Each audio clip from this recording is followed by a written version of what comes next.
Hello সবাইকে, আমার চ্যানেলে আপনাদের সবাইকে স্বাগত। আর আমার কখনো ইন্ট্রো দেওয়া হয়নি, তো চলো আমি আজ নিজের ব্যাপারে কিছু বলে ব্লগটা শুরু করি। হিসাবে আমি রাজ্য সরকারের যে সমস্ত পরীক্ষাগুলো হয় চাকরির, সেটার জন্য পড়াশোনা করি। আর আমি একজন মা, তো মাতৃত্ব আর পড়াশোনার ভারসাম্য একসাথে বজায় রাখি। সেটা রাত জেগে হোক, মেয়ের ঘুমানোর ওপর হোক, যখন যেভাবে পারি পড়াশোনা করি। আর আমি সেই সংক্রান্তই জিনিসগুলো তোমাদের সাথে শেয়ার করার চেষ্টা করি, যাতে তোমাদের ভালো লাগে। আর কেউ যদি ভাবে আমরাও এইভাবে নিজের টাইমগুলোকে ইউটিলাইজ করে পড়াশোনা করব, সে সেটাকে করতে পারে। কারণ আমি বিশ্বাস করি স্বপ্ন পূরণের নির্দিষ্ট কোনো সময় আর নির্দিষ্ট কোনো বয়স তো কোনোটাই হয় না।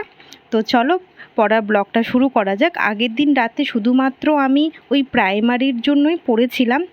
এনসিএফ যেগুলো রয়েছে 2005-এর, সেগুলো পড়েছিলাম। হু আর ইউনিসেফ এ কটাই পড়ে রেখেছিলাম। আর তারপরে মেয়েকে পড়াতে পড়াতে অনেকটা রাত হয়ে গেছিলো, আর আমি পড়েছিলাম ঘুমিয়ে।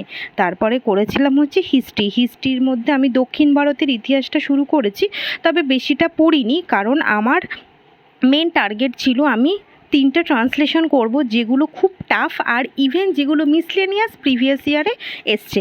তো সেই 3টে ট্রান্সলেশনই আমি করেছি। আর আমার প্রত্যেকটা ব্লগ বলো আর পোস্টে একটা আসে যে তুমি কোথা থেকে ট্রান্সলেশন করছো। তো আমি যখন আইসিডিএস মেইনস দিয়েছিলাম, এই বইটা কিনেছিলাম।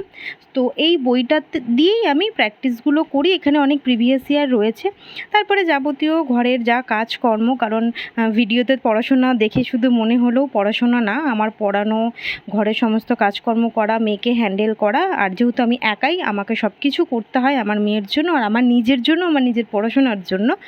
তো ওয়েদার তো মানে কি বলবো, সবাই দেখছোই, কখনো রোদ উঠছে, কখনো বৃষ্টি পড়ছে, এভাবেই চলছে। তো আমি ভাবলাম আর ঘুমাবো না, ম্যাথ করব। তো ম্যাথ করছিলাম, প্রায় 5টা ক্লাস আমি রিভিশন করেছি। রিভিশন করতে গিয়ে যেগুলো আটকায় সেগুলো সাধারণত আবার ভিডিও চালিয়ে আমি দেখে নিই। আর তোমরা যদি আবার জিজ্ঞাসা করো, আমি হচ্ছে আদিত্য রঞ্জন স্যারের একটা কোর্স নিয়েছি, সেখান থেকে ম্যাথ করি, সেখান থেকেই ম্যাথ প্র্যাকটিস করি। ওখানে এত ম্যাথ, আমি অন্য কিছু বই টই করার টাইম এখন আর পাই না। কারণ এটা আমি প্রায় আগস্ট সেপ্টেম্বরের মধ্যে পুরো ক্লাসটা আমি কমপ্লিট করব। ক্লাসের ডিউরেশন থাকলেও আমি ক্লাসটা এই টাইমের মধ্যেই কমপ্লিট করে নেব। আমি 25 মিনিটের একটা টাইমার সেট করি, আর ওইভাবেই পড়াশোনা করি শুরুর থেকে। তো চলো এবার আমি পড়াই বাচ্চাদের।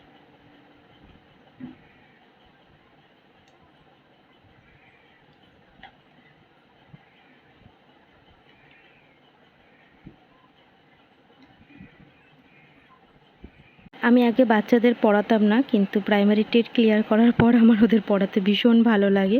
এসে মেয়ের সাথে একটু সময় কাটাচ্ছিলাম, যেটা আমার লাইফে অক্সিজেনের ভূমিকা পালন করে আর কি।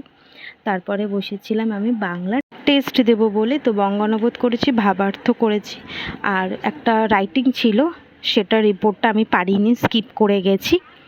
তো কারণ ওইটা না একটা অন্য একটা টপিকের ওপর ছিল, যে টপিকটা আমি পড়িনি বা আমি পেপারে পড়তে গিয়েও কখনো পাইনি, বুঝেছো তো। আর আমি এখনও অবধি বাংলায় রিপোর্ট লেখাতে অতটা অভ্যস্ত হতে পারিনি, যে টপিক সম্পর্কে আমার কোনো জ্ঞান নেই সেটাকে আমি চটজলদি পেয়ে লিখে দেব, কিন্তু নিজেকে ইমপ্রুভ করতে হবে। তো বসে আমি অন্য একটা রিপোর্ট পড়ছিলাম, আর ওই রিপোর্ট পড়াটুকুই, আর তারপরে পড়তে বসতে পারিনি, কারণ মেয়েকে পড়াচ্ছিলাম। আর ওকে পড়াতে গিয়ে আমি জাস্ট ওর ওপর এখন কনসেন্ট্রেশনটাই রাখি, নিজেও পড়ি না অনেক সময়। আর মোবাইল তো দেখি না, আমি মোবাইল দেখলে ওর নজরটা ওখানেই থাকে। তো চলো সবাই ভালো থেকো, দেখা হচ্ছে একটা নতুন ব্লগে। আর সাবস্ক্রাইব আর লাইক করো কিন্তু, বাই।